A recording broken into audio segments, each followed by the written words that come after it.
પંચમહાલ જિલ્લામાં હવામાન ખાતા દ્વારા ઓરેન્જ એલર્ટ જાહેર કરવામાં આવ્યું છે। જે ફોરકાસ્ટ છે એ પ્રમાણે આજે રાતથી શનિવાર સવાર સુધી ભારેથી અતિભારે વરસાદ પડવાની શક્યતા છે। પૂર તૈયારી માટે તમામ ગામડાઓમાં અને નગરના વિસ્તારમાં તમામ વિભાગની ટીમોને અમને સેન્ડ ટુ અલર્ટ મોડમાં કરી દીધા છે। પંચમહાલ જિલ્લામાં આપણી પાસે 2 SDRFની ટુકડી છે અને 1 NDRFની ટુકડી છે। ત્રણેય ટુકડી એઝ ઓફ નાવ ફિલ્ડમાં છે। જે લો લાઇંગ એરિયા છે, જ્યાં પાણી ભરાવાની શક્યતા છે, સંભાવના છે, આવા વિસ્તારોની મુલાકાત લઈ રહી છે અને સૂચન પ્રમાણે જરૂરિયાત પ્રમાણે આવા લોકોને અમે એડવાન્સમાં પણ ખસેડવાના છીએ, જેથી રાતે અગર ભારે વરસાદ પડે તો પછી રેસ્ક્યુ ઓપરેશનમાં તકલીફમાં ના પડે।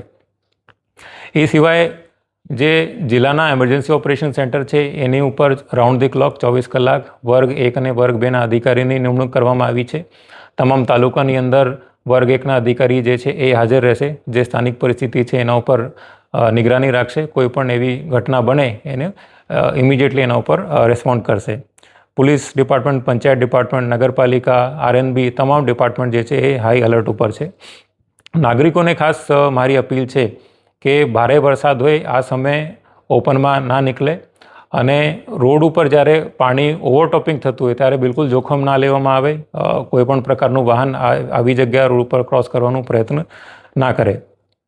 વિશેષ માહિતી પાવાગઢ માટે અમે એવું નક્કી કર્યું છે, આવતીકાલ અગર સવારે ભારે વરસાદ ચાલુ હશે તો સ્થાનિક જે તંત્ર છે એમને અમને સૂચના આપી છે કે અમારું જાહેરનામું તો સવારે 4 વાગ્યા સુધીનું છે, પરંતુ ભારે વરસાદ ચાલુ હોય તો પછી જે સ્ટેર છે જે છે એનું કમ્પ્લીટ જે સ્ટેર છે એને બંધ કરી દેશે અને જ્યારે સેફ લાગે કે પરિસ્થિતિ સામાન્ય થઈ ગઈ છે તો જ એને ચાલુ કરવામાં આવશે।